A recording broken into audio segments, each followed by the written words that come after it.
You can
Assuming everyone can hear me, I'll say good evening and welcome to our April 14th virtual board meeting of the Wake County Board of Education.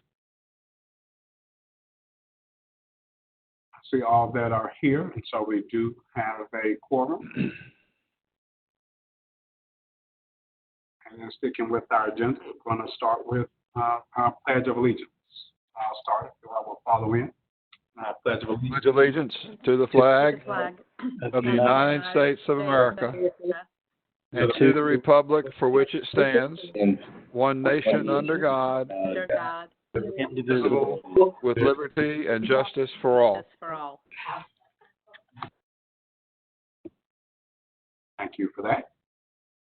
And we will move right into our information items, starting with our superintendent's comments. Superintendent Moore.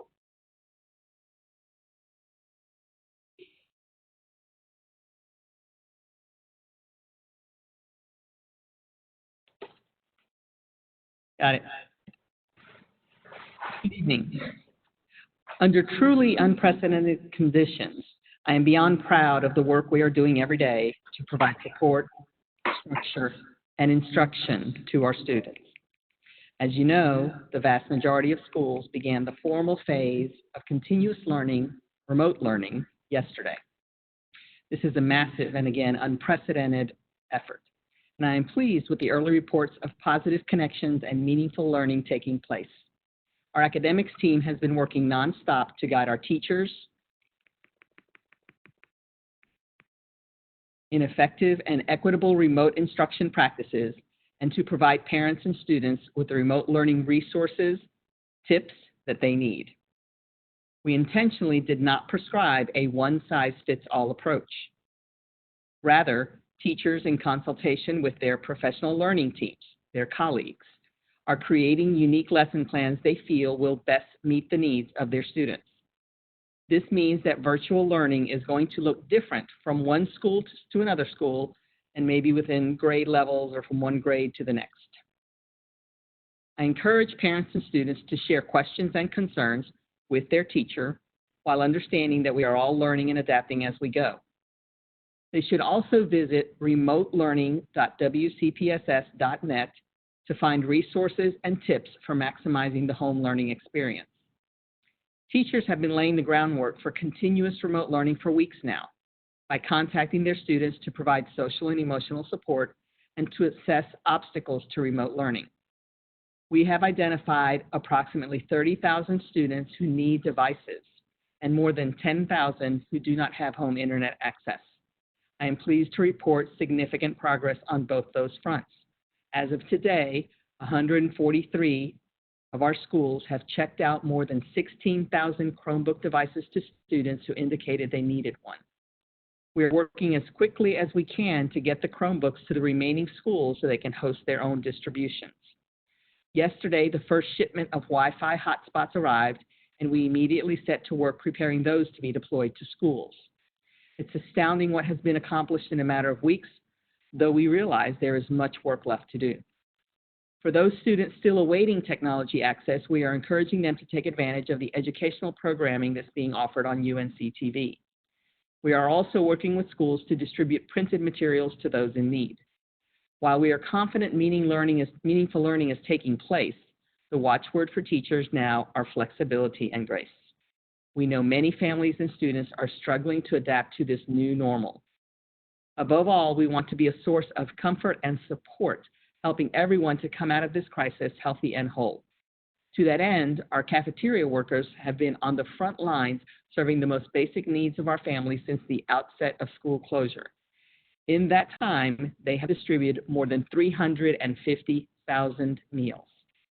They are a very visible example of the spirit that all our staff have shown during this time, which is genuine concern for the well-being of students and families.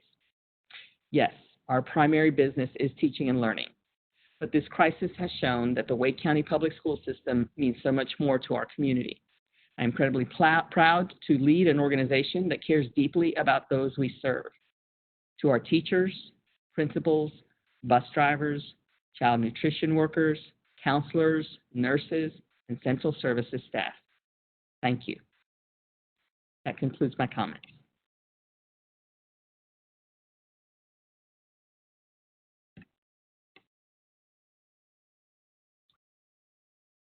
Thank you, Superintendent Moore.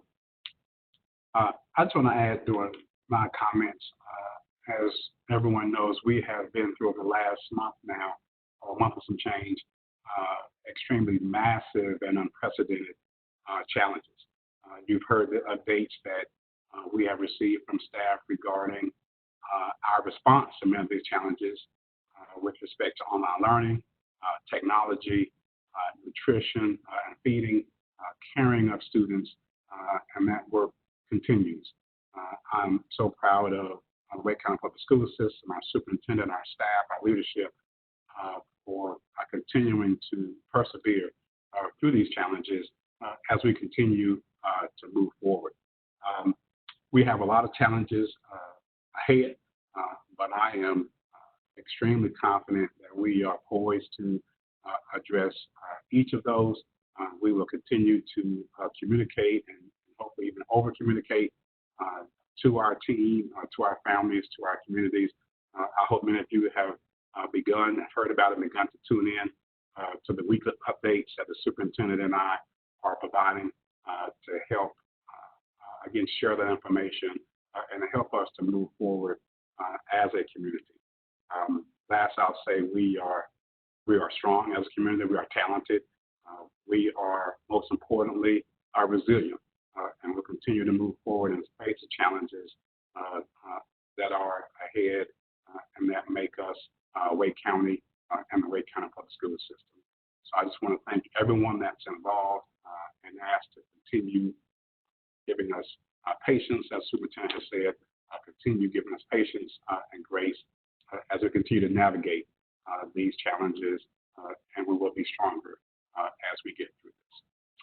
At this point, I'll turn it over to board members for other comments. I'll start with Ms. Cash, Vice Chair. Hi there, this is Roxy Cash. I also want to say thank you as to to everybody in our school system. I'm pretty amazed at all the things that we can pull together for such a very large school system. So I echo all of those sentiments. And also, Chair Sutton and Superintendent Moore, I want to thank you for doing the press conference on Friday mornings. And I think that's been very helpful for parents and teachers and just everybody in the area. Many citizens that are just actually watch that are not even in our system that have said that it's good to know what's going on. So thank you for that.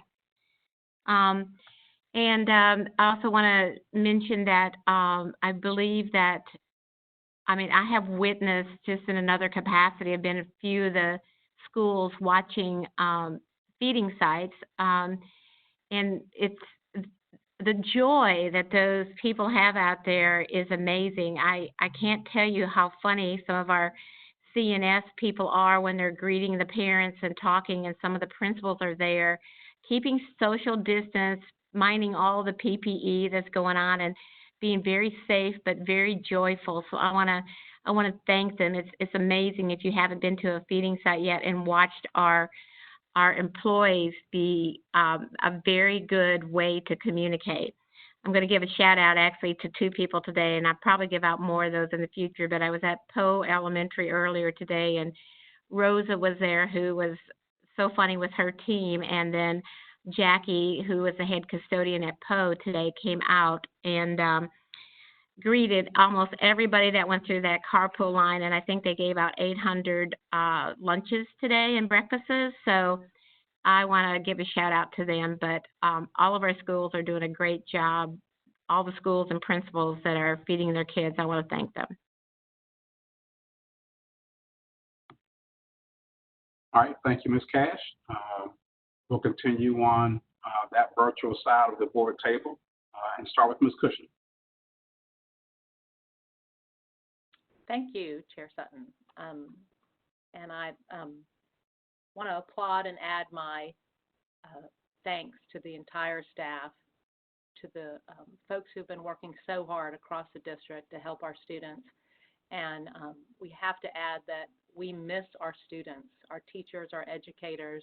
We want to be in those buildings, but right now, for the greater good, we're staying home, staying healthy, and I appreciate all the efforts that are going into serving our students serving our community. And I think, as Superintendent Moore said, we have reinforced the key role that our 191 schools play in Wake County. The role we have in our community is being underscored, and I appreciate all of our staff and students who are working so hard out there.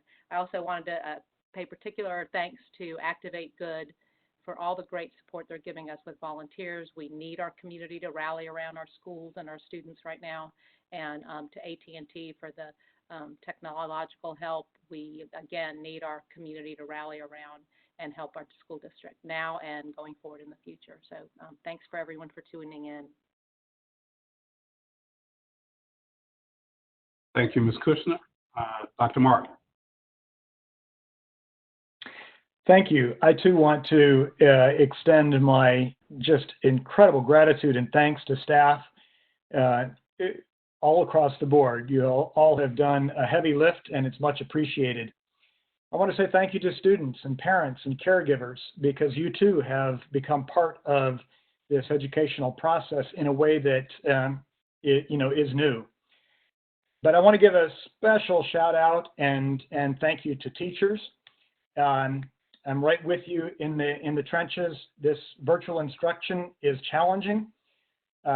Teaching to screens is a huge difference than teaching to faces. And I'm with you in that process myself in basically the third week of the remote instruction at NC State. You know, one of the things I think I've learned more than I recognized that I would learn is that remote learning is kind of a misnomer.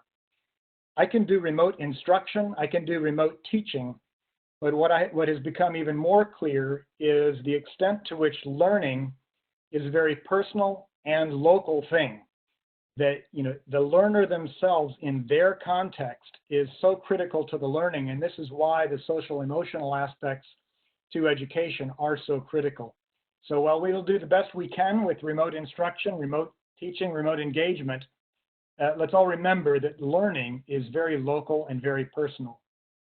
As we discussed in our work session, there's been a lot of questions about grades and how we're going to deal with that. Specifically, there's been a lot of question with relation to university admissions. Of course, I'm at NC State, deal with some of the admissions processes, particularly with honor students, but I did reach out to our Chancellor Woodson at NC State, and he concurs. His statement to me was the best way to reassure parents is to remind them that every university in the U.S. is in the same boat along with K-12, so we will deal with this together. So I think everybody understands this is a complex process that we're all working through. There's been a lot of discussions about equity in terms of grading, which I think is a really important thing for us to consider.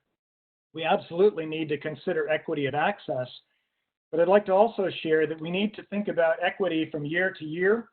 We need to understand challenges of comparability and accountability. I just, for example, gave exam 3 in my class. And, you know, I've been teaching long enough that I can compare class to class to class. I can tell you that my current class, up until now, had been performing on par with all previous classes that I taught. But this last exam, because I have no way to proctor the exam, and this exam has to be an open resource exam because I'm not there, I can't control it, saw the average bump a full letter grade. And so if we think about equity, we really have to think about how do grades right now compare to grades in a normal proctored, controlled environment.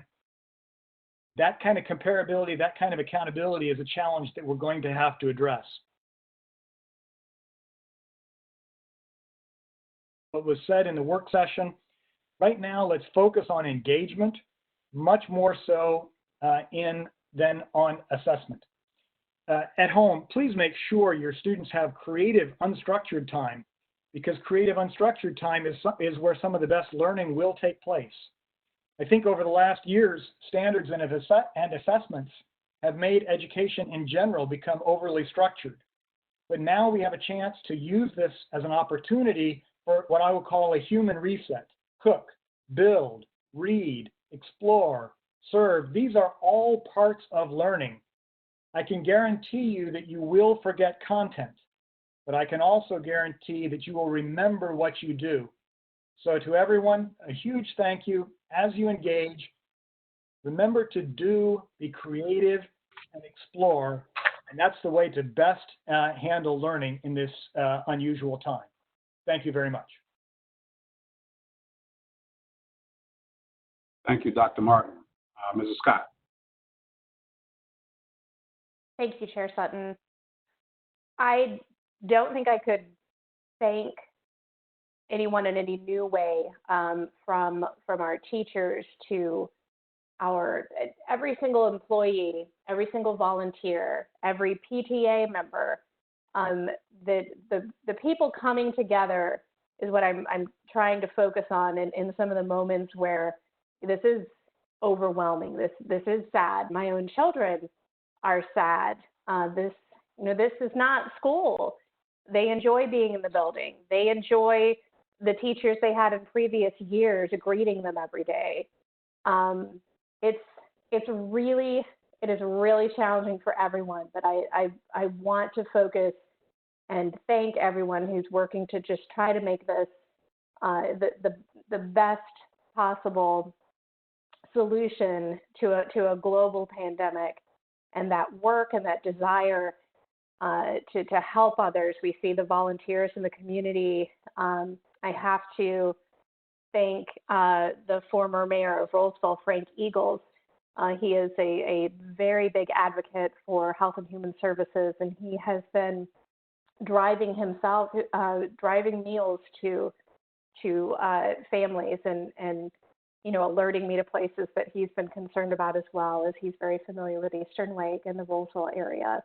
And there are so many people in our community doing that throughout Wake County. And it's very inspiring to see the work and the willingness to help. So I just want to thank everyone for all that they're doing, and we will continue on, and we truly are in this together. Thank you, Mrs. Scott. Swing around to our other side of the table, Mr. Fletcher. Thank you, Mr. Chair. I am awed and humbled by the heroic effort that our staff has been making, both in leadership and in execution. The way our teachers have jumped in, the way our child nutrition, bus drivers, the way our severely under-resourced technology department has stepped up to make sure these devices are in good shape when they go into students' hands. Everyone has put in, they put down their fears, and they've put in their heart and talent and effort to help get us into a situation where we can have remote learning, remote teaching, and serve all the students in Wake County well. This effort has exposed some weaknesses. It's exposed some significant differences in parts of our community. It's exposed the need for us to have some kind of community-wide internet strategy that's not dependent upon a school budget or a city budget, but how do we make sure that this fundamental utility is available to every home in Wake County? That's something we can do as a community, and we need to think about that as we move forward. Even when kids are inside our school buildings, they still need access to the internet resources and the remote resources at home. So there are things like that that are being revealed in this Herculean effort to set up a 162,000 and 10,000 employee system to communicate effectively and engage in learning. And I look forward to tackling those policy questions as we move forward. I just want to give congratulations to our staff, to our families that we serve, to the community that's in support. Thank you. Just thank you and thank you. Thank you, Mr. Fletcher. Ms. Johnson-Hostler. Thank you very much. And I, of course, echo all of my colleagues' sentiments for in Mr. Fletcher's words, the Herculean efforts that everyone has worked on. And we've thanked our teachers, and there are a couple other people that I do want to add that maybe I missed, and that is definitely to our administrators who are still in those buildings, who have been trying to coordinate all the efforts that are happening, whether it's their feeding services or distribution of our technology. We greatly appreciate them. I think Roxy shouted out our custodian staff and CNS, but also remembering that our student support services, like many of our board members, I also have a student, and it's great to know the number of people in our buildings that are checking on our students, and so I think it's just important to make sure that everyone feels the love, and I think this board has done a great deal of that, but I would be remiss if I didn't mention the several folks that my own child has heard from during this time. I think we'll continue to say, while we are grateful and appreciative of all the work that everyone that's a part of WCTSS, which includes our communities and our other elected officials across municipalities and the county who are supporting these efforts. I can attest to many of them have answered my call around housing and transient students, as many of the efforts that we don't actually take care of at Wake County Public Schools. So I also want to thank those people who personally answered those calls of mine of making sure that families have a safe place to be during such a scary time for all of us. And again, I will continue to say, while I have a heart of gratitude, I'm also going to always remind people to grant us grace, empathy, and humility, because there is no way we will be able to provide all services and all needs at the same level that we were. And so as we try to ramp up our services, I know all of us want everything right now. But if nothing this time has taught somebody like myself who rarely spends time sitting and thinking, I spend a lot of my time doing, and I've had opportunity to reflect. And that's one of the things that I'm remembering, is that we do live in a society where we want everything now. And this is one of those examples that it is impossible to achieve that at this point. And so I will continue to ask people to grant our district and everyone that we've shouted out thus far, to grant them some grace and a thank you, and sometimes a smile for the work that they are doing, and the fact that they are very aware of the work that we still have yet to do. And then just a reminder of our parents that we know it's difficult, not just as parents, but as school board members, and there are things that we haven't achieved, like many of us asked in our work session, language access, support for our EC students and spec ed students. The list goes on, but it's not a list that we're not aware of, and we'll keep adding to that list, and hopefully we'll continue to hone this as we continue to stay at home we still right now have a month. And thank you to all my school board members for everything, all the support, the venting that we've all shared of our own experiences in the midst of this as human beings, and remembering that not only are we parents and school board members, but we're also individuals trying to survive this time. And again, thank you, Mr. Sutton and Ms. Moore, for ensuring that communities have multiple ways to receive information through our district. So again, a heart full of gratitude and a request for grace and patience. Thank you. Thank you, Ms. Johnson-Hoffler. Mrs. Mahaffey.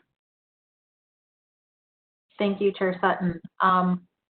Again, along with everyone who has spoken, just an enormous thank you to this lift that has come from folks throughout our district, whether it's our child nutrition staff, our bus drivers, our custodians, our front office staff, our administrators, our teachers. The lift that has happened over the past few weeks is incredible. And parents, thank you. This is unprecedented. We're on day 2 of remote learning in my household, and managing 3 children on 3 different grade levels has been, even with teaching experience, it's very different doing this with your own children and seeing my children's teachers not only doing their work for my children, for their students, but also knowing that they have children at home. That balance and that change is just incredible. And I just want to remind everybody that on our website, wcpss.net/coronavirus, there are many resources in dealing with how to talk to your child about this time with coronavirus, and making sure that everyone from our parents to our district staff give themselves grace and gives themselves space to process what is happening. The Harvard Business Review had a great article talking about how what we're experiencing is a form of grief in losing normal. And that this is a marathon and not a sprint, because although we have a date of May 15th, we don't know whether that is the date at this time. And making sure that we're taking care of our families, ourselves, so that we can all care for our students at this time. And again, thank you to everyone for the work that has been done overall and continues to happen. So thank you. Thank you, Ms. Mahaffey. And Mr. Hagerty. Thank you, Mr. Sutton. The work goes on, and there's a lot of work going on we won't get to talk about tonight. There's a lot of people we won't get to acknowledge as we reach out to try to thank everybody inside and outside of the system for all that they're doing. But I just want anyone who's listening tonight to know that a lot of work is going on. A lot of work is going on in evolving circumstances. A lot of the decisions that are made, a lot of the things that you see are happening, it seems, in real time. We don't have all the answers yet, and oftentimes we don't have the answers because someone else at a higher level of government has to provide an answer for us. I think one of the things that leads to frustration is communication. And what I mean is, I think sometimes we take for granted what people know and what they don't know.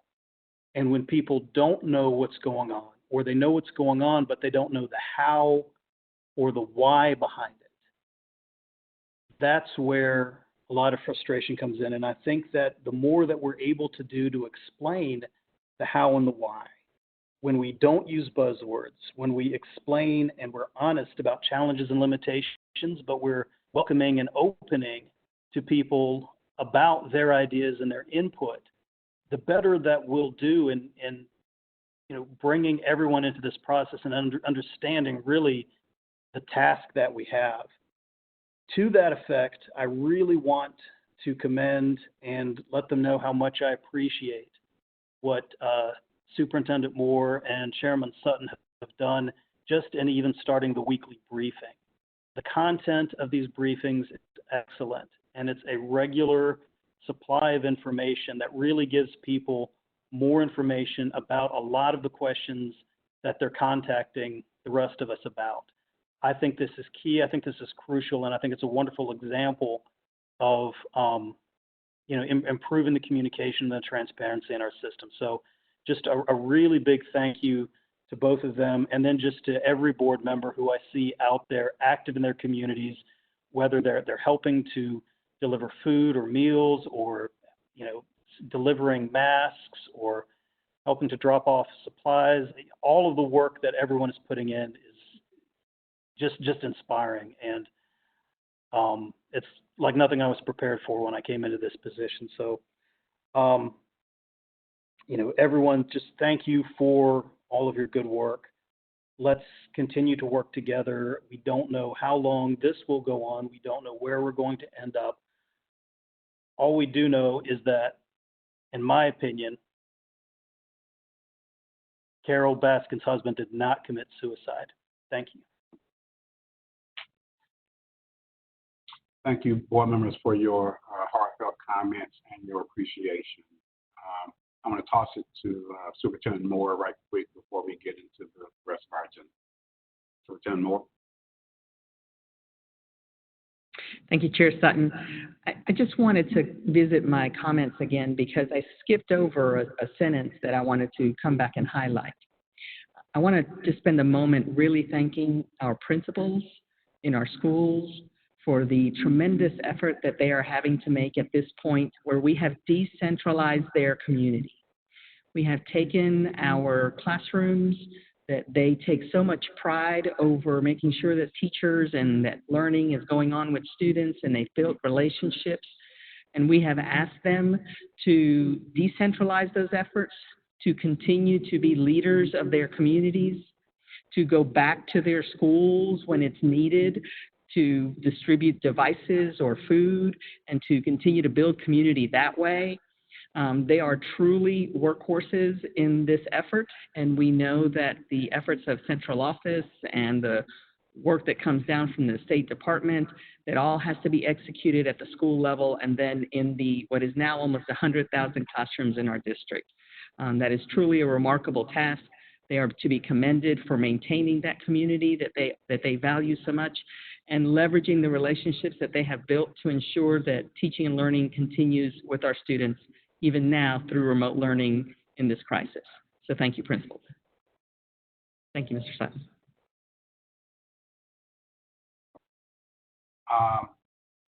Board members, before I ask for an approval of the meeting agenda, I would like to add one action item, and this will be action that I would like us to consider regarding adding temporary pay for specified employees during COVID-19. So this is a COVID-19 action item that we're adding to tonight's agenda with regard to increasing or providing some temporary pay for specified employees. So with that added as an action item, I would like to ask for a motion to approve tonight's agenda as amended. Mr. Chairman, I move we approve the agenda as amended. Second. I've got a motion by Mr. Hegarty and a second by Mr. Fletcher to approve tonight's meeting agenda as amended. All those in favor, show by sign of aye. Aye. Any opposed, nay. Ayes have it. Tonight's meeting agenda is approved. Our first item on information, we are pleased to receive a presentation of the superintendent's proposed budget for the 2021 school year. So again, I'm turning it back over to Superintendent Moore, and we'll begin with that presentation.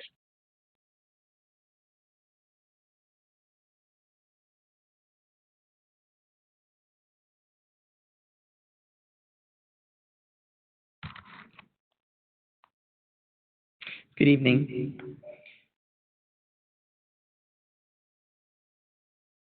I'm presenting the superintendent's proposed budget for 2020-2021 to the superintendent, to the Board of Education. I'm writing this budget message at a time when COVID-19 pandemic has left many of us struggling to understand what will happen in the next 30, 60, or 90 days, let alone the duration of the coming school year. In doing so, I find myself returning toward the school district's core beliefs. In my first budget message last year, I chose to focus on the first core belief of our Vision 2020 strategic plan. Every student is uniquely capable and deserves to be challenged and engaged in relevant, rigorous, and meaningful learning each day. None of us at that time understood how that belief would come to be tested. But this pandemic has not changed our priorities. It has simply placed them in a new light. Feeding children, an often overlooked routine that provided breakfast and lunch to nearly 1/3 of our 162,000 students, is now a critical district function for entire families. Student-teacher relationships, the foundation of K-12 education, are re-emerging from their own quarantine, and we are compressing years of computer laptop distribution into weeks in order to improve access. While I do not know what our families will need to be made whole again in 2020-2021, I know the budget I am proposing today falls short of even the challenges we identified before the pandemic. I also understand the economic fallout from COVID-19 has likely just begun. Should it persist, the needs of our community could quickly outpace the county's resources. That is why I am proposing a budget increase that is much smaller than in recent years. More specifically, I am recommending a request of $29,936,016 for the 2020-2021 school year. Of that amount, $18.4 million is driven by current and expected legislative requirements.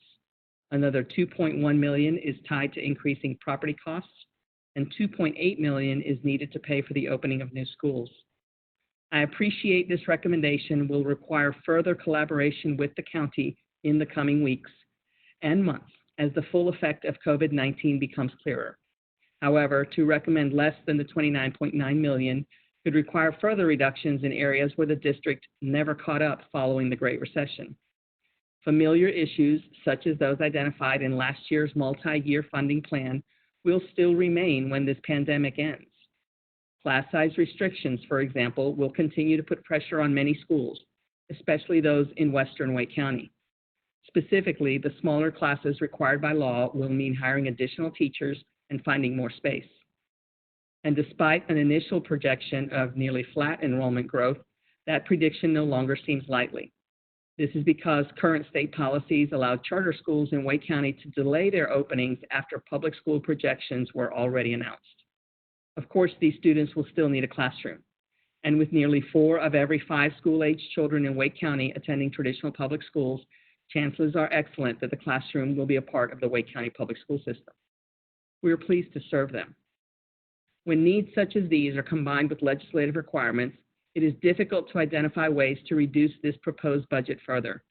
That is because the legislative changes, new school openings, long deferred operating costs, and property cost increases represent virtually all of the $29.9 million in this budget proposal. Of course, our options as a school district could change if any of these requirements change in response to the COVID-19 pandemic. Before 2019-2020 was permanently altered, thousands of employees and students were in the midst of a very good year. It would be easy and wrong to overlook those accomplishments today. For example, our graduation rate is the highest in the district's history at 89.9%. For the 6th consecutive year, the rate of improvement for minority students exceeded the district's growth rate. The graduation rate at more than 2/3 of our high schools now exceeds 90%. 8 schools posted graduation rates above 95%, including 3 with a graduation rate of 100%. More than 97% of teachers met or exceeded North Carolina academic growth standards this past year. We have led the nation in the number of national board-certified teachers for 14 consecutive years. A large majority of our schools are diverse and thriving. In addition, Magnet Schools of America named 39 out of 51 Wake County Magnet schools as either schools of excellence or schools of distinction. With support from the county on a multi-year funding plan, starting pay for our bus drivers was increased to $15 an hour. Our school district is an economic engine for our community in good times and a foundation upon which to build when times are lean. In much the same way I opened this message, I'm closing with a reference to our school district's core beliefs. The 6th and final core belief in the Vision 2020 strategic plan was written by a broad cross-section of our community. It states that Wake County residents value a strong public school system and will partner to provide the support and resources to fully realize our shared vision, accomplish the mission, and sustain our core beliefs. We look forward to our continued partnership with county commissioners and staff while building a budget for 2020-2021. Our shared vision is found in the hopes and dreams for our children. I believe this proposed budget and our continued work together can keep those hopes and dreams alive while our community works together in a time of crisis. Thank you.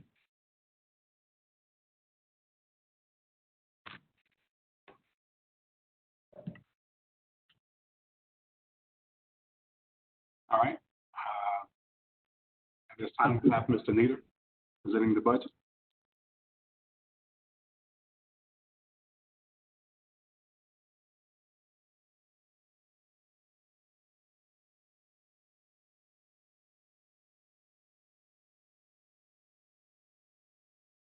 Yes, good evening, everyone. Chair Sutton, members of the board, and Superintendent Moore. I'd like to follow Superintendent Moore and speak in a little more detail about the proposed budget that we are presenting for the 2020-21 school year, certainly in very interesting and very challenging times. So much of what you hear me share in my presentation will relate back to that because it has to. Tonight, what we would like to walk you through is for informational purposes only. As we go through towards the end, we're going to share with you a timeline of additional events that will take place beginning immediately after this presentation, which will allow for questions, answers, discussion, dialogue, and redirection. We want to share tonight the background landscape as we prepared for, and now just several weeks later, deliver a radically revised proposed budget.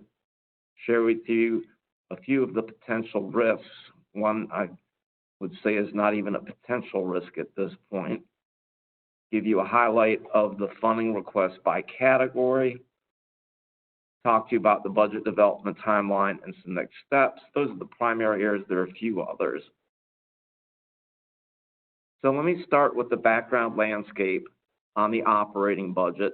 As I believe everyone knows, this is an annual process, so the development began for this proposed budget back in the fall. We pulled the budget together in February, March timeframe, but then have very quickly made adjustments to respond to what was then a pandemic in our midst, with then known impacts on our economy. The state budget for the current year is a piece of this puzzle. Even though we're talking about next year's proposed budget, the state did not fully complete a budget for the current year. Rather, the current year's budget is based upon a series of mini bills. And there were certain things that they have not yet come back to finalize. Many of those things have to do with pay. And while they did provide, they being the legislature, a step increase for teachers for the current year, they had not yet taken any action as far as an across-the-board increase. The assistant principal schedule, because it follows the teacher schedule, also received those step increases, but nothing else. They did not take any action yet on non-certified staff. So will the legislature return, given the current events in late April, to work on the 2019-20 budget, the current year budget, not next year's, is a piece of the background. And if so, will they make any changes impacting the current year? And then the second piece with the state legislature here is, when will they begin work on next year's budget? There's been some chatter over the last few days that some in the legislature want to wait a little bit longer than when they would have normally started to give them a little bit better information about what the economic impact is going to be.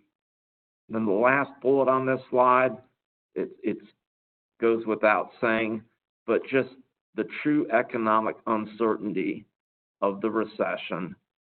And this is one of those things there is no way to predict, no way that I'm aware of, to predict all these things. As more information becomes available, the closer the estimates of what this looks like will be. So what's new with this cycle of budget development? The only really new things is the economic uncertainty and a significant reduction in the deferred operational needs requests for our multi-year phase-ins that Ms. Moore mentioned. I'll share the details of that with you a little bit later in the deck. What's not new this cycle? Local funding needs resulting from current state requirements remain.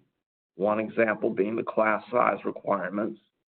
Granted, it's possible that could change if the state does make a decision to post a delay on some of the requirements associated with that, given the current situation.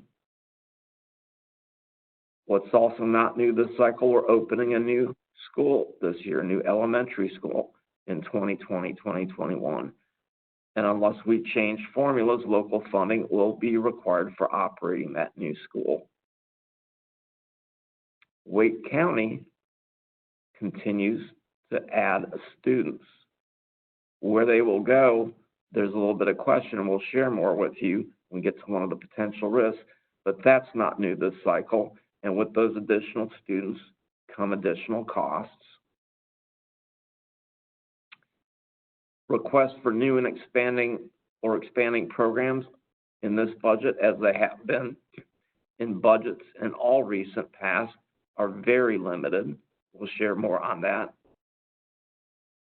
And also, what's not new, the level of state legislative support for certified and non-certified staff remains uncertain, and perhaps now even more so given the economic impact of the pandemic.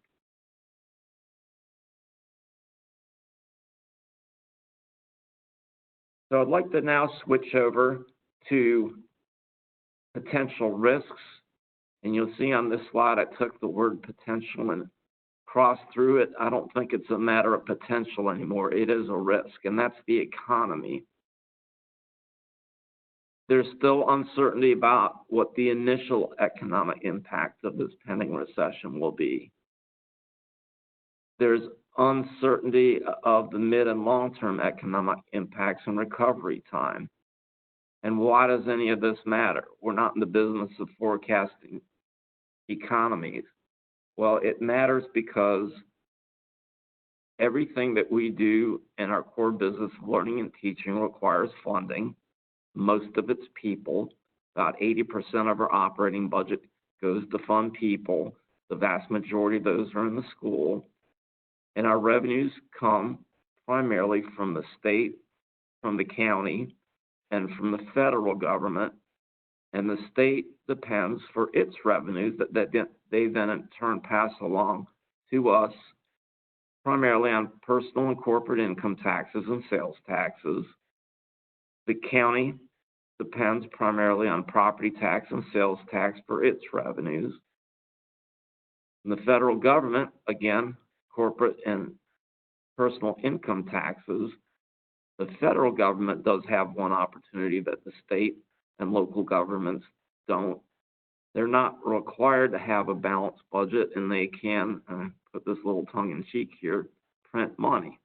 So they have one more tool in their arsenal that the state and local governments do not. They actually have several more tools.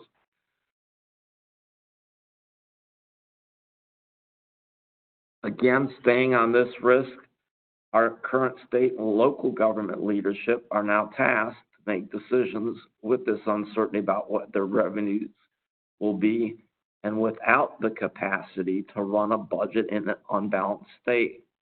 The federal government isn't so constrained. So it behooves those to take a very conservative approach with all the uncertainty associated with it.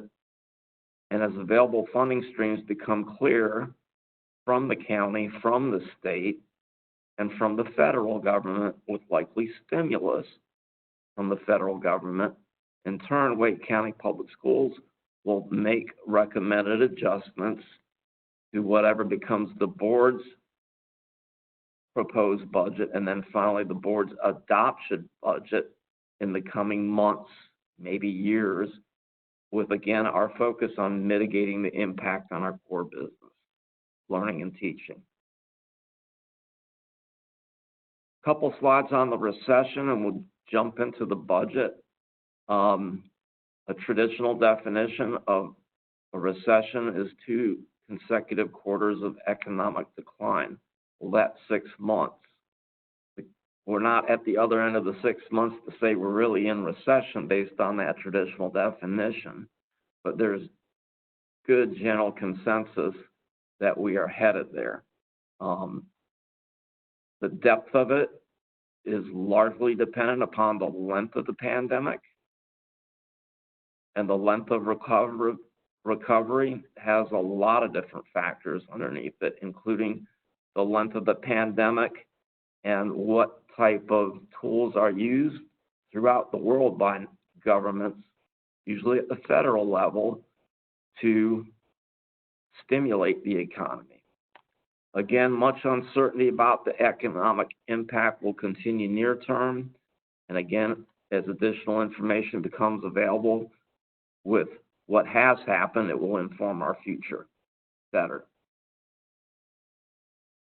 Couple slides from a couple people. One, a local professor of economics at North Carolina State University. A recent quote from him: "This is going to be a big deal, not going to be a blip, and it's going to affect virtually every part of the economy." He predicts that we could lose up to 100,000 jobs, depending on, again, the duration. He shares that we have 5 million jobs in North Carolina, and I'm predicting we're clearly going to lose in the tens of thousands, somewhere between 10,000 and 100,000. That's a really big range, which again, I believe speaks to the uncertainty about what the true impact will be because of the uncertainty in all, and also the uncertainty of the duration. General consensus, I think, from what I've seen, that if it is contained in the near term, and there are strong international stimulus plans enacted, it could possibly be a relatively short recovery window. There is a chart here. I believe the source for this was the IMF, and if you look at the top, it shows economic growth for 2019 and then projections for 20 and 21. Looking at the United States for 2019, as we have been for many of the past years, a consistent slow growth in the low 2% range. That goes from 2.3% growth for the current year down to almost a 6% retraction. Overnight, that's about a 8% swing. But you see the forecast they in turn then for 2021 is back to growth. Again, this is just based on the information they have at this point in time. Last slide on the recession, I want to point out that the Wake County Board of Commissioners did have a financial planning retreat yesterday. They looked at several things. They looked at funding implications for the capital improvement program. That's not the purpose of tonight's presentation. They also looked at funding implications of the recession for operating. They put a lot into their presentation. I believe some of you may have been able to either or to participate in it, but they've got some good materials on their website, and I believe they've done, if you take a look at them, it gives really good insight on how Wake County, where their revenues are generated, and what the different dynamics are for how those revenue streams can be disruptive. So I'd encourage anyone to go take a look at that as well. And then the county, using them as the example, has to take their forecast of what might happen and make estimates with uncertain information. I want to jump to the next potential risks we'd like to talk about. It has to do with student memberships, both for the Wake County Public School System and the charter school system. Little history, our school system staff, along with Wake County government staff, along with the Institute of Transportation Research and Education, ITRE, they're located, it's a research house at NC State, as well as the Office of Research and Economic Development, which is, I believe, a subcomponent of ITRE at NC State. We work together in partnership to review data and develop projections for student membership.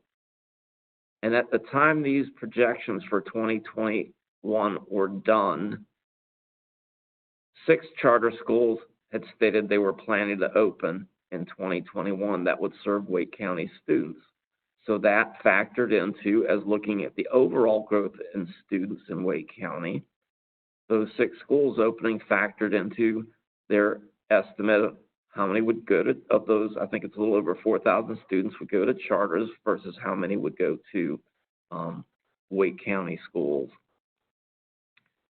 Based upon those projections,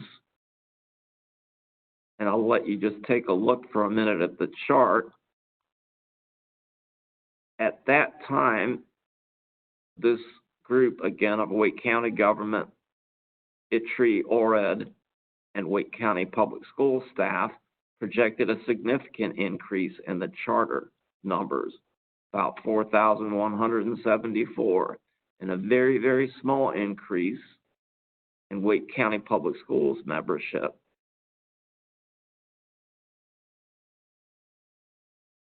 Since those projections were made, however, and Ms. Moore, I believe, referenced this when she made her comments in her superintendent's message, 3 charter schools have now stated that they will not open in 2021.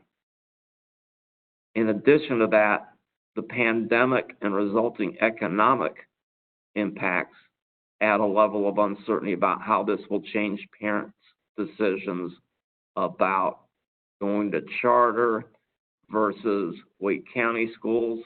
I don't have this on the slide. It could also make a change of perhaps there are parents currently at private schools, and based upon economic impact on their respective households, make a decision to return back to a public school. We believe that changes that, since the forecast was completed, will likely shift the student growth estimates for Wake County's public schools higher and for the charters lower. We've reviewed our year-over-year charter funding increases going back almost a decade to up until the current year, and we find that the single largest one-year increase was $6.5 million, $6.4 million, and that took place in 18-19.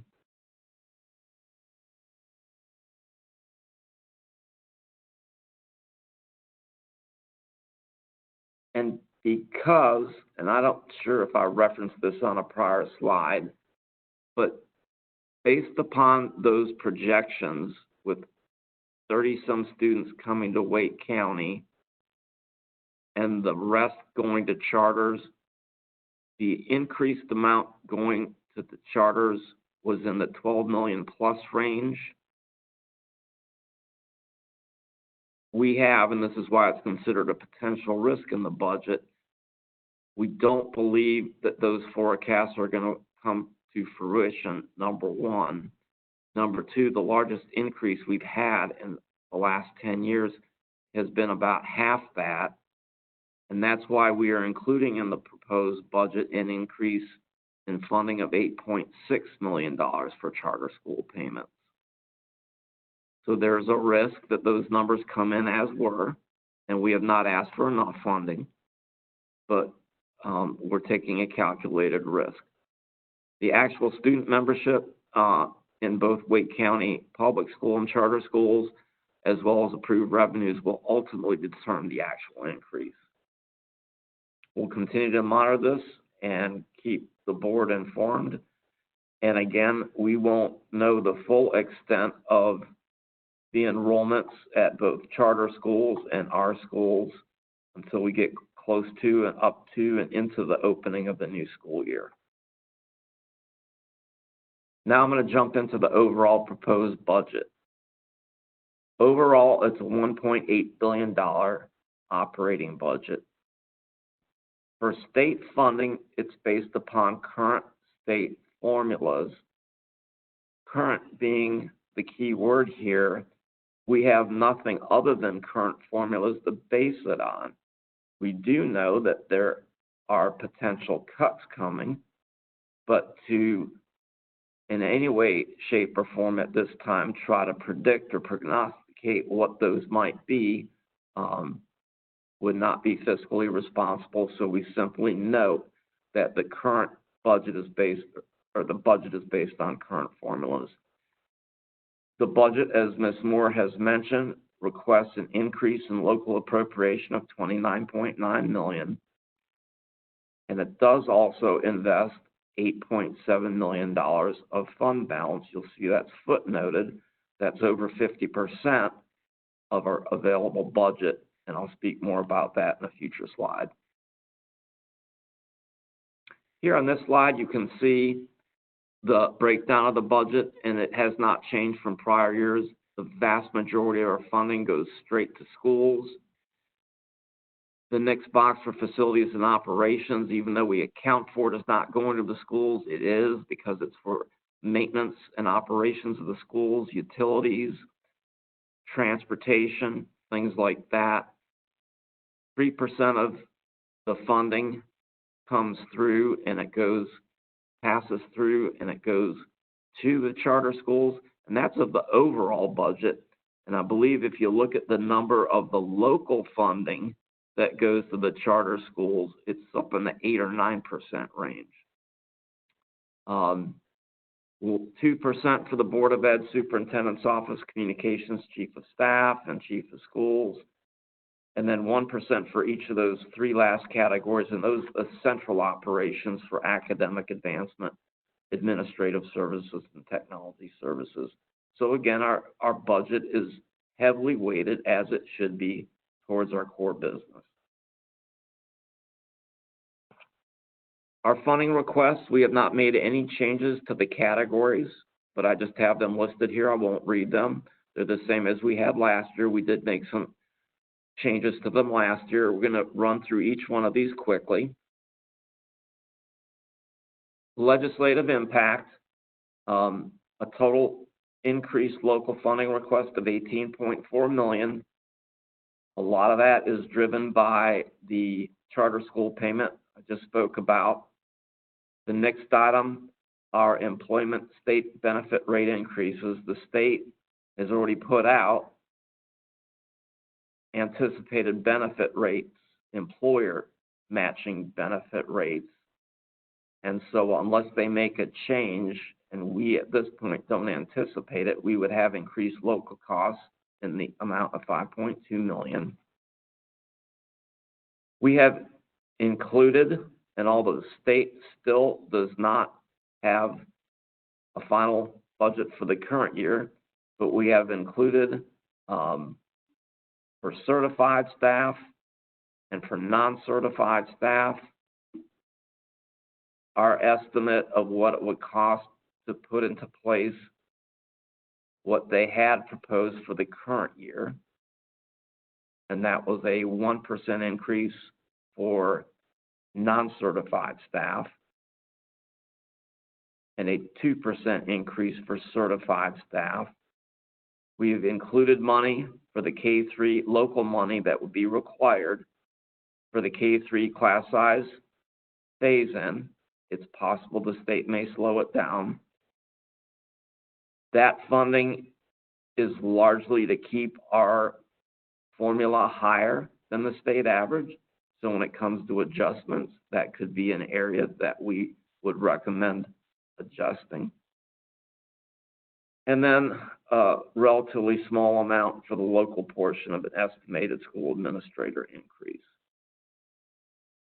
We're opening one new school this coming year, South Lakes Elementary. So this request of $2.8 million does not cover the cost of the students in the schools or the teaching staff. It requires what is needed to operate the school: utilities, maintenance, transportation, custodial, and certain staffing that would be required in the school, whether there was 1 student, 500 students, or 1,000 students. It does not include the per pupil costs with net growth. That's covered in our growth section, which is next. Growth currently showing $400,000 based upon net student growth. And again, this maintains our existing resource formula, allocation formulas. So if things do get challenging, we will do everything we can to keep the impact away from the school, but this could become ultimately an area as we need to make adjustments to balance our budget with reduced funding from the variety of sources we have. Special education services, $700,000 local funding increase, primarily for special education teachers and instructional assistants and speech language pathologists. Program continuity, just under $1 million. The majority of this is to be able to continue the full 1% certified salary supplement that we implemented in the current year. When we implemented that for the current year, we had recurring funding for half, and we shared with the board at the time that we were proposing going with the full percent using one-time funding the current year, but knowing that we would need that differential amount for subsequent years. Property costs, we have a number of leases throughout the district. They have escalation costs. We have some increased insurance costs. That's in this category. And before I go on, I should clarify that detail on each of these are in the business cases that are in the budget document. So you can drill down and see exactly what is in each category and what these dollar figures, these general bullets, are based on. Deferred operational needs. Ms. Moore spoke to this. This was a big initiative that was begun during the last budget cycle and beginning in this current year. We had since the Great Recession, where again we faced significant cuts, and during recovery, based on our core business of learning and teaching, we had some areas that we had put off, and we're starting to feel a level of pain, whether it was from being able to recruit and retain employees in the areas that are included here, or the capacity to maintain our buildings in even a reasonable manner. And we put forth this initiative. It was, for most categories, a 5-year initiative. The main categories were for non-certified compensation, for getting our maintenance and operations funding formulas to a national standard. And then another one was to get our level of instructional support technicians to a level that could support the device density that we have arrived at and will continue to push in the coming years, we hope, in our classrooms and with the students. There also was another one that's not on this slide, and that was the social emotional learning, being able to get those teaching to student or staff to student ratios in a much better place. What I've got on this slide shows that we have we started a $35 million phase-in. We have reduced our request for this year down to $3 million.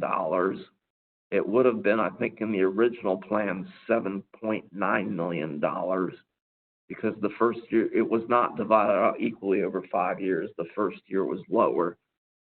Of that funding, of that $3 million, about half of that is already committed to maintaining the bus drivers at a minimum starting hourly rate of $15 an hour, because another risk we shared back in, I believe, December, as we proposed the $15 an hour rate, it didn't start till January of this year. So we said we only need funding for 6 months, and our proposal was then to get the additional funding we were required out of this first part of the second year phase in. The maintenance and operations request is down to $1 million. You can see what the 5-year number would be, and I believe we asked for about $2.5 million in the first year. The instructional support technicians, the request is a $600,000 request now, and the total request was to be a $5.3 million request over 5 years. This matching dental rate request is a new 5-year, multi-year phase in. It was not begun last year. It is a total of $800,000 over 5 years. I don't want to take the time to go through the details of it, but I think there's a very good explanation of it in the budget book. You can certainly ask us questions about it as we go through the next couple of weeks. And the $1.8 million is to apply against the certified salary supplement. You'll recall that we froze the salary supplement into fixed dollars several years ago, and this is a desire on an ongoing basis to be able to adjust the dollars, the fixed dollars, and to give you a sense of what $1.8 million could accomplish if it was applied across the board. And that's not a recommendation. We're not making a specific recommendation at this time. It takes about $1.4 million to do an across-the-board 1% increase to the fixed dollar supplement for certified staff at this time. Newer expanding programs, $1.7 million additional local funding being requested. The lion's share of that, $1 million of local funding requested for school support for social emotional learning. That assumes that the state funds their second year request. They currently have, in current legislation, subject to change, a significant amount of funding. I think it's about $2 million in their second year budget that they've committed. It's law.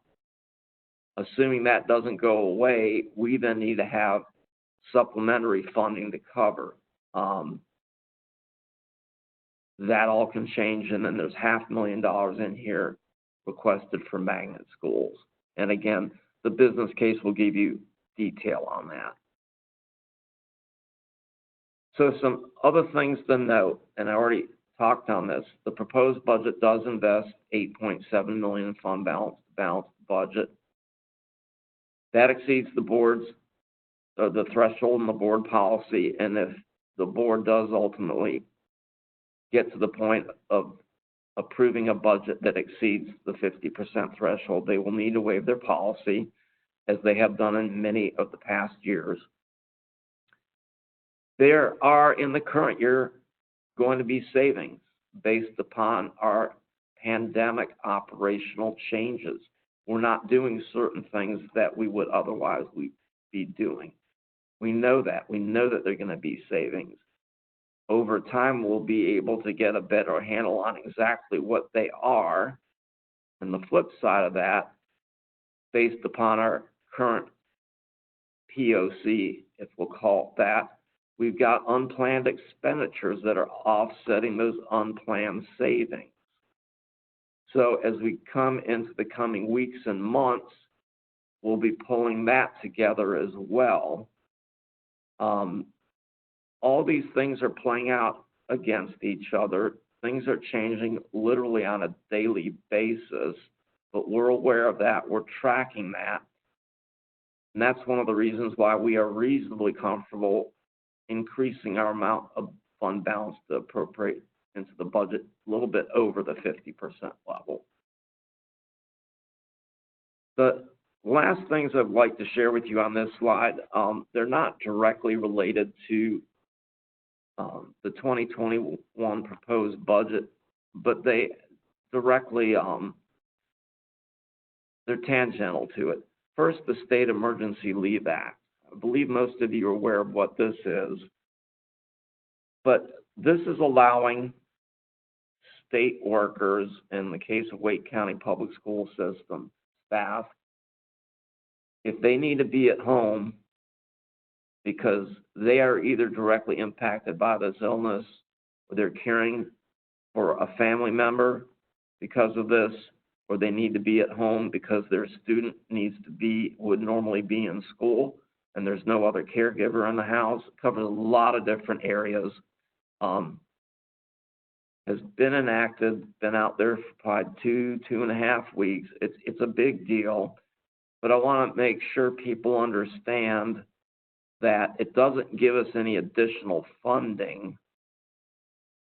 What it does do is it allows us to have these individuals take leave. They continue to get paid with our current funding, and then the real benefit goes to the employee in that they can take this leave and continue to be paid without having to use what they've accrued personally as annual leave or sick leave.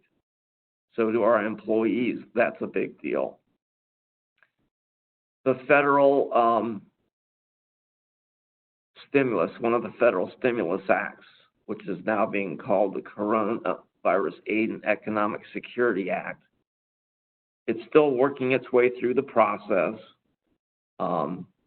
At this time, we believe it'll be about $300 million of federal stimulus for the state of North Carolina. It would be allocated based on a formula. It would come through from DPI to each of the LEAs. Mark Winters just mentioned to me as we stepped in here that it may be as early as June, or at the earliest it would be June before we would have any of that funding. So we'll know a lot more between now and then as we have other updates about this. We will certainly share them with the board on a regular basis. The only other thing I would mention, it's not on the slide, we did receive $3.8 million from the state in emergency funds. That was part of a $50 million statewide allotment that can be used for a number of things, and we are using that funding or applying it against our child nutrition operation. Our child nutrition operation is receipts driven. Right now, as we're preparing meals each day and distributing throughout the community through loosened federal reimbursement guidelines, we believe we'll be reimbursed for all of our food costs. But without receipts coming in, we will not be able to cover the labor costs or all of the labor costs, maybe a little bit from the federal reimbursement. So that $3.8 million will cover the child nutrition labor costs, we estimate, for a period of coincidentally about 6 weeks, which would be mid-March through the end of April. And then last two comments on this slide. The State Emergency Leave Act runs through the end of April. We've been instructed by the governor to keep our schools closed at least through the through the middle of May.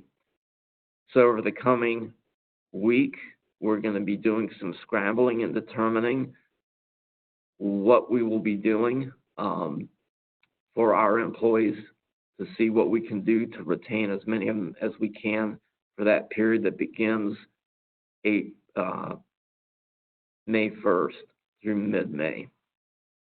And then last bullet on the page, we're looking at other measures for the current year that we might put into place to tighten our belt. And you'll get more information about that in the coming days and weeks.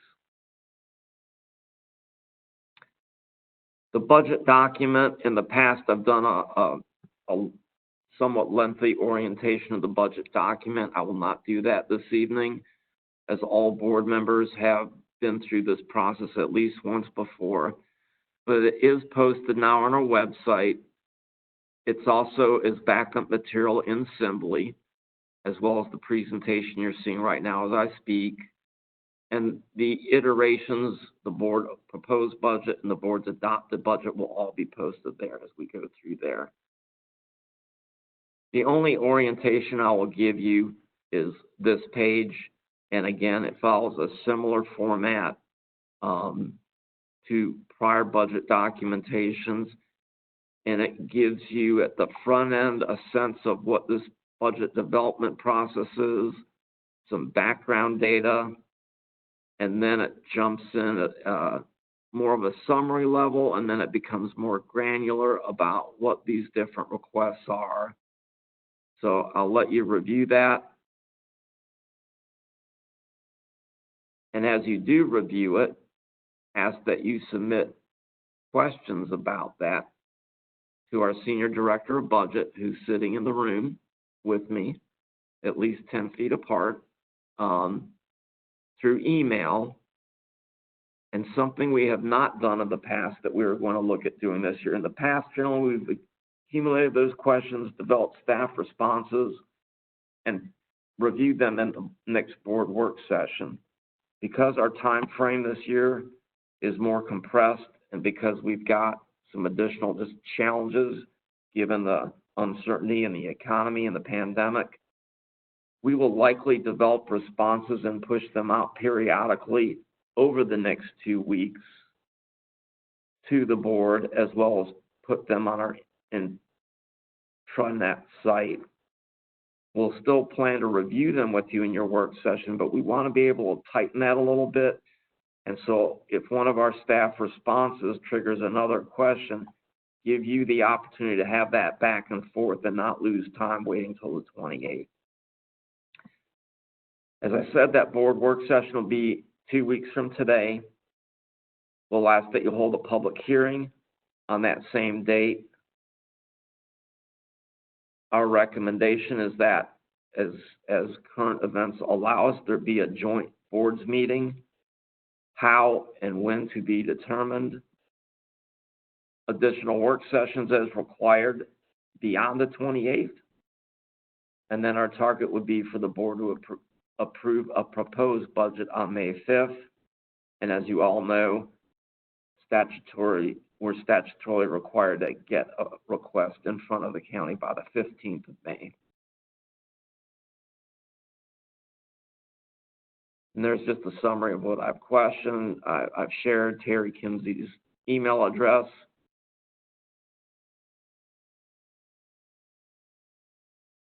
And thank you for allowing me to present you a high-level overview of where we are.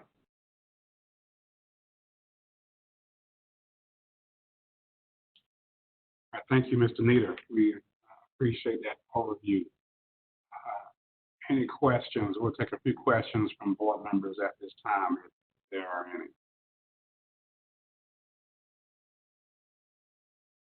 Ms. Kushner. Thank you, Mr. Sutton, and thanks to the staff for that presentation and for doing that work on the budget, given the changing conditions that seem to be daily. So I would just ask that we think through some of the technological costs that we've had associated with moving to remote continuous learning, and seeing if there's we need to build in both for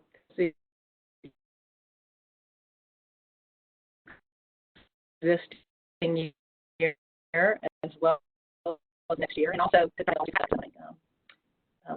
Just some overall things that I was thinking as I was looking through this budget. So thank you.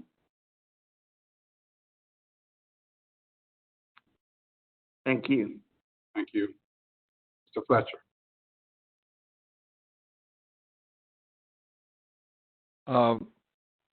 Couple of observations. The Local Government Commission has for years recommended that governmental entities maintain a fund balance equivalent to 8% of their operating budget.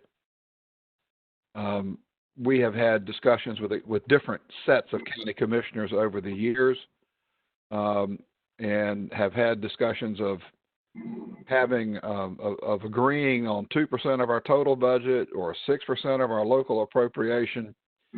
The fact that we have an $11 million fund balance with which to attempt to meet additional needs moving forward is a very, very low fund balance. And as we work with our county commission, I would hope that we would have reestablishing a reasonable fund balance as part of that total discussion, realizing that we have got a great relationship with the county commission. We have been working very well with them for several years now. I'm not suggesting that there's anything negative where we are, but it is a need that's being exposed by this budget process we're going through. In addition to that, I share Ms. Kushner's concerns about technology and how do we support. I kind of fear that this remote learning thrust that we've made is opening, I won't call it Pandora's box because a lot of good things can come out of this effort, is also going to, I think, set some expectations to provide services that are not in this budget. So that'll be something we'll need to work with our partners about as well, both at the county level, the state level, and probably private sector as well. And how do we better serve our community and accomplish the instructional and learning needs of our community? I appreciate the presentation tonight, the budget. Look forward to reading it, and I want to thank staff for their hard work. And while it's been 6 months to get to this point, we're in the sprint now to the finish, and thank them ahead of time for what will have to happen between now and May 15. Thank you. Thank you, Mr. Fletcher. All right, seeing no other comments, again, we will be following our usual fashion and having board comments and input. So we'll have several work sessions between now and then suggested Mr. Nita's schedule. So we'll have plenty of time to dig into the budget and address that. Board members, I would ask you to, if you haven't already done so, hit your home button on the agenda so that you might have the refreshed agenda with the new with the action item that was added earlier. We're now moving to public comment. Residents wishing to address the Wake County Board of Education may submit their comments or video by noon the day of the meeting. So that is a change. We're now accepting written comments as well as a video. That link can be found on our website at www.wcpss.net/page/3727. So comments again may be submitted in writing or by posting a video. Speakers are welcome to offer comments or criticism directed at substantive ideas, actions, or procedures of the board and individual board members. In the interest of maintaining civility and decorum, however, speakers are encouraged to refrain from personal attacks and insults directed at the board, individual board members, staff, or members of the general public. The laws and policies of North Carolina provide that issues or concerns involving individual personnel matters are confidential and therefore not appropriate for public comment settings. Concerns related to personnel issues may be addressed through applicable WCPSS personnel, grievance policy, or other applicable policies. Speakers, including students, may discuss issues and matters of general concern, but should again refrain from discussing confidential student information. Concerns related to confidential student matters may be addressed through applicable WCPSS personnel, grievance policy, or other, again, applicable policies. The following people have offered written public comments using the option found online, again, at WCPSS.net. I will read their names and topics into the record at this time. You can read their comments in full at wcpss.net/comments. If you would like to leave comments for future meetings, our website is set up to receive written comments or videos once the board agenda is posted on the Friday evening preceding our regular Tuesday meeting. Today's comments are from Craig and Tracy Coulter on the subject of grade point averages, William Patry, also on the subject of grading policy, Michelle Marshall on the subject of remote learning, and Karen Carter on the subject of grades. Those individuals, again, have submitted comments for today's meeting. Now, moving on to our items of consent. I would like to entertain a motion at this time to approve our consent agenda.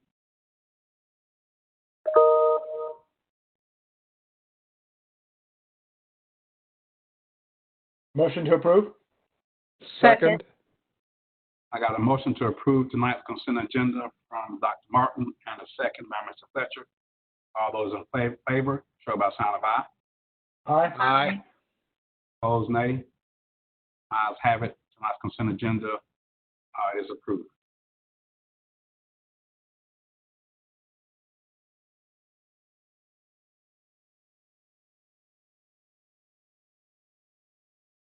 All right, we have the one action item that was added. We'll return our attention to that now. That again, that item added temporary pay for specified employees. That will be brought by David Nieder, Mark Winters, and Jay Matillo.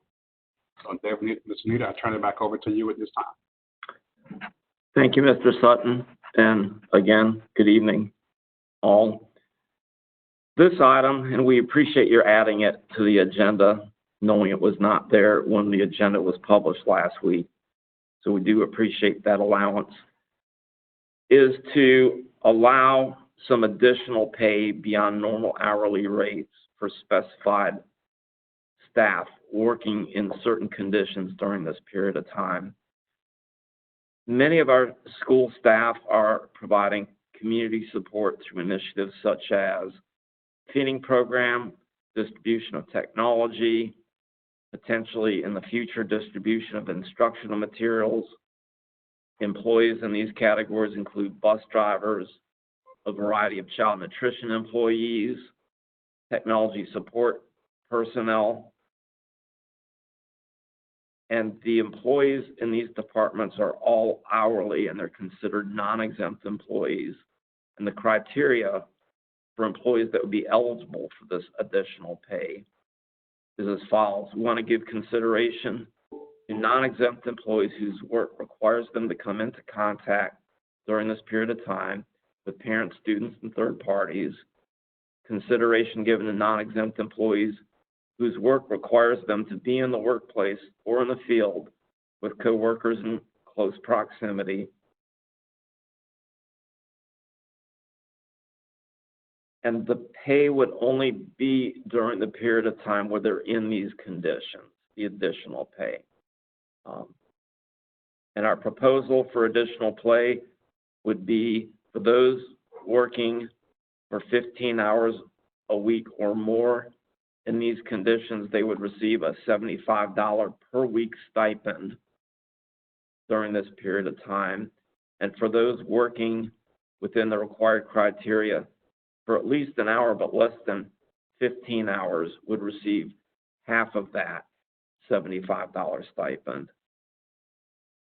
Our recommendation is to put this in place effective Monday of this week, which would be yesterday, and begin it, and have it go through mid-April, mid-May. We are in mid-April. Mid-May, which at least at this time, we may be in a position to go to school. At least that's when we've been instructed to remain out. Our request would allow the superintendent to be authorized to extend the date as needed, as well as to add employee categories as needed based upon available funding. All requests will be submitted to the chiefs and the superintendent and reviewed for a decision as far as any additional employees being added to this criteria. The cost estimate to run this at this time through mid-May is $125,000. We have determined that we have funding for it. If we add additional staff during the same period of time, we obviously will not do that unless we can identify funding, or if we make the decision to extend it beyond mid-May, we obviously would identify funding to support that before making any decision to move forward. So that's what the item is. Be glad to answer any questions.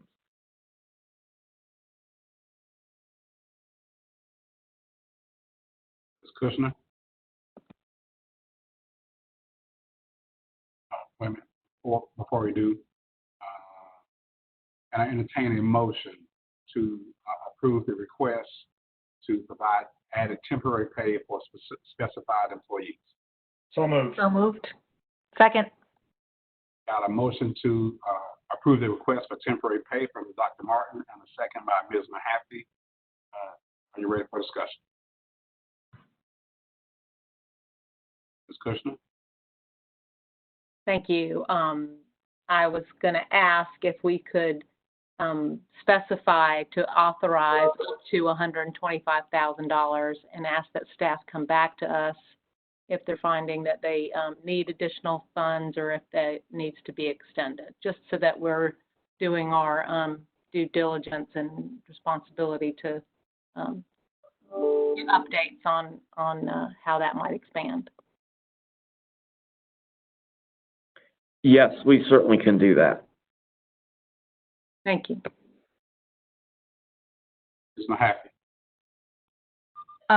Thank you. Mr. Nieder, I'm just curious as to where the funding for this is coming out of as we do this. You know, we just had our budget presentation, and I want to make sure that we know where the funding is coming from.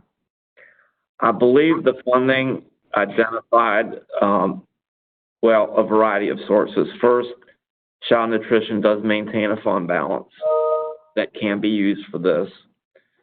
Second, as I mentioned earlier, we are having some savings during this period of time. Some of our contracted service providers who are paid for services provided and not paid for services not provided, and I want to keep this general at this point, we're not paying them at this point, so we've got savings there as well.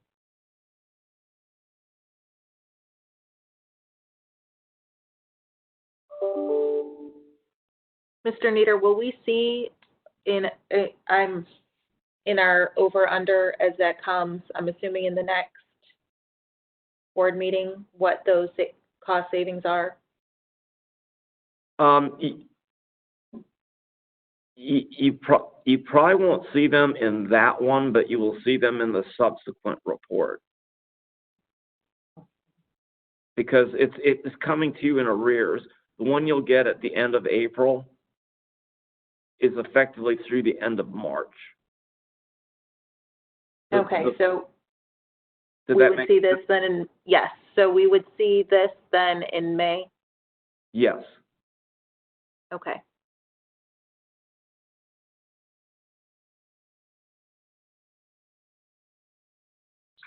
Does that answer your question, Ms. Mack? Yes, it does. Thank you. Okay, thank you. All right, I've got a motion and a second to approve the request for added temporary pay for specified employees. Mr. Chairman, this is Jonathan. I would hope that what we could do, though, just to clean this up, is to go ahead and have the motion amended by Ms. Kushner with the second to that, and then the board approve the amended motion, as the original motion was for the entire agenda item, and with Ms. Kushner's request and receptiveness of staff, I think that the item is essentially being amended to say that it's the original item, but that any further funding beyond the May 15th would need to come back to the board. So I would appreciate if we could just kind of procedurally clean that up, if you don't mind, sir. You want a second motion, or can we just amend the original motion? I mean, as far as I'm concerned, that is consistent with the original motion. But if you need a separate vote, we can do that too. So if you're comfortable, Dr. Martin, and the minutes can reflect that the original motion and second then, as clarified, is that any further funding would need to come back to the board, then I'm at peace and the minutes can reflect that, and I appreciate it. So moved.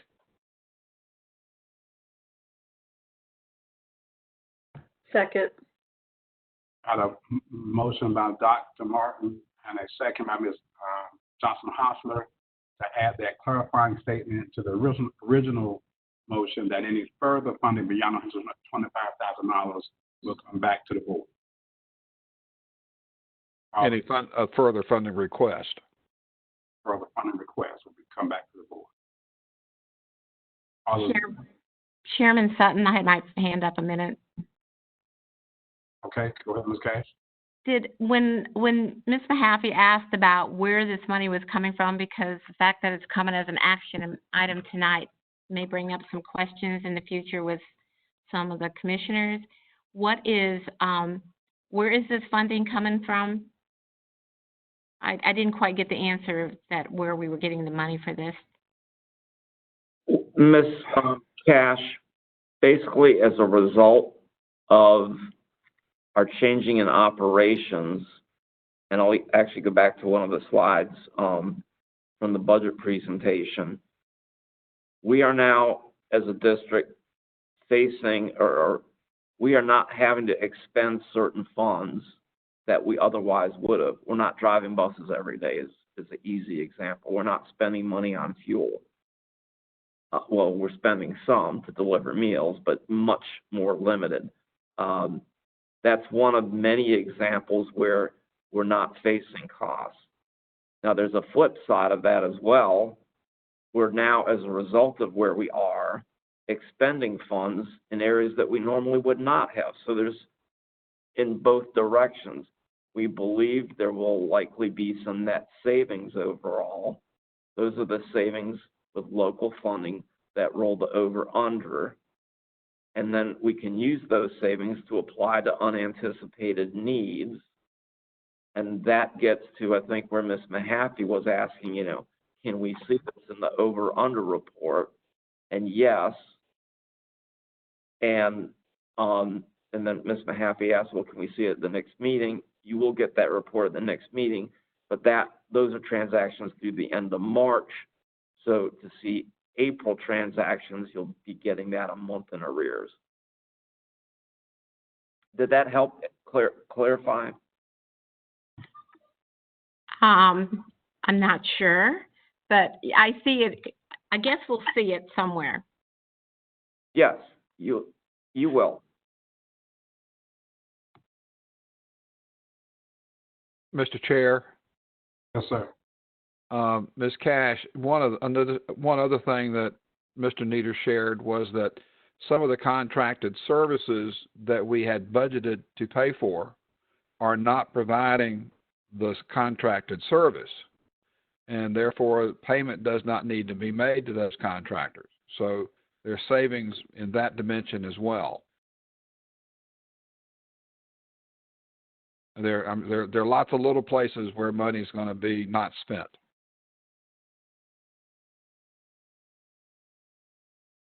Mr. Chair, I have my hand up for an additional question. Yeah, I was saying, Ms. Cash, does that answer your question, Ms. Cash?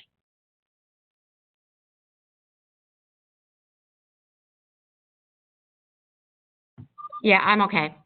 Okay, thank you. Dr. Martin. Yeah, so I am very pleased with this suggestion to have the supplemental pay. I'm curious, particularly as we talk about costs, how does this recommendation compare with what is the county doing? What is the city of Raleigh doing? What are other comparable organizations? I know, for example, NC State has some time and a half for mandatory employees. So I'm just curious, how does this recommendation compare with comparable agencies? Dr. Martin, we've looked at a number of neighboring districts and then even districts outside of the area. Some districts are doing nothing at this point. I'll use Durham as an example.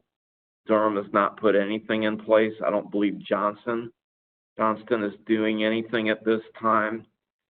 Some districts, as you have pointed out, are doing an incremental hourly rate, like time and a half.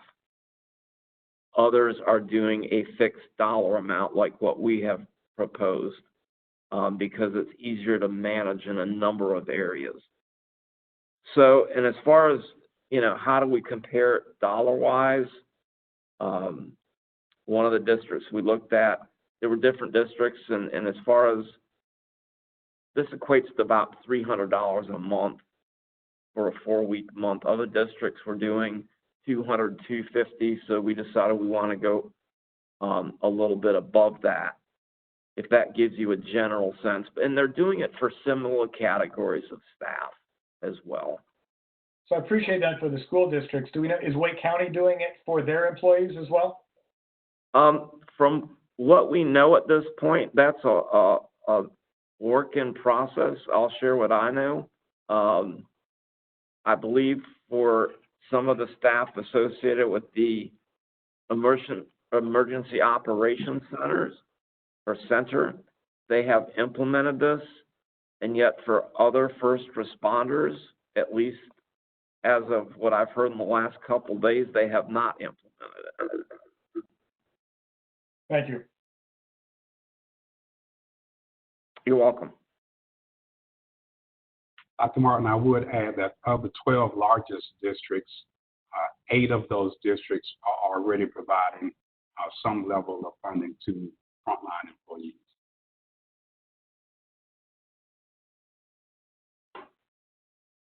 I've got a motion and a second on this item.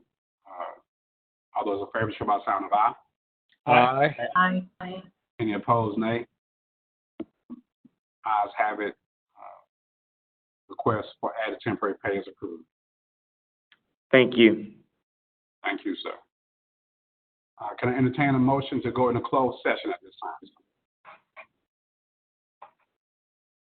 Chair Sutton, I make a motion to go into closed session to consider confidential personnel information protected under GS 143-318-11 A1, A3, A6, and 115C-319, and to consult with the Board of Education attorney and preserve the attorney-client privileges provided in GS 143-318-11 A3 due to current litigation PR by and through SR and ER versus Wake County Board of Education, OAH, case number 18-EDC-05679 LP by parent or guardian JP versus Wake County Board of Education, OAH, case number 20-EDC-832, Benjamin E. Thompson III as guardian ad litem for David A. Miller III, David A. Miller II individually, and Nicole Miller individually versus Cole Barilaro, a minor, Wake County Board of Education, Robert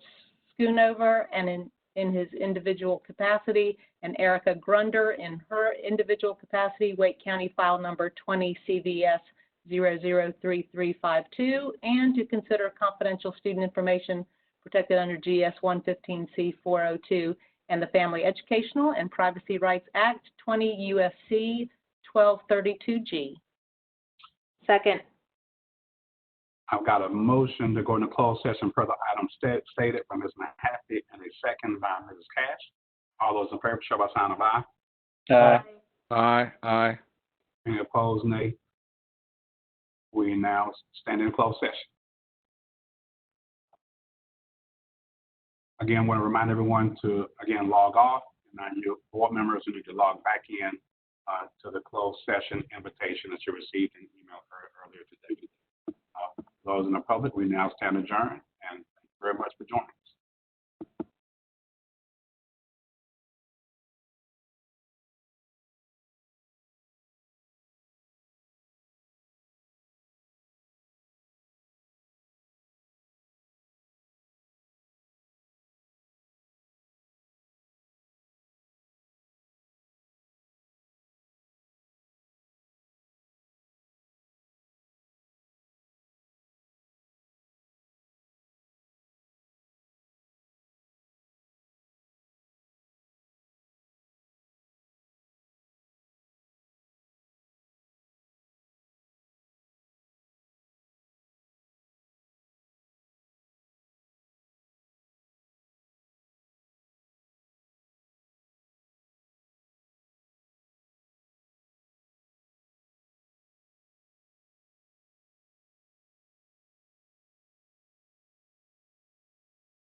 Keith, you are back in open and we have a few attendees.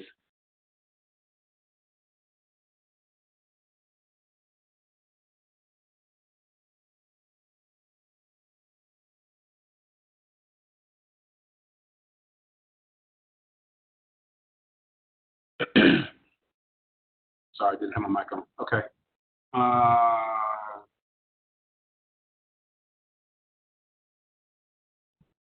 Mr. Chairman, we need just a motion to approve the human resources recommendations.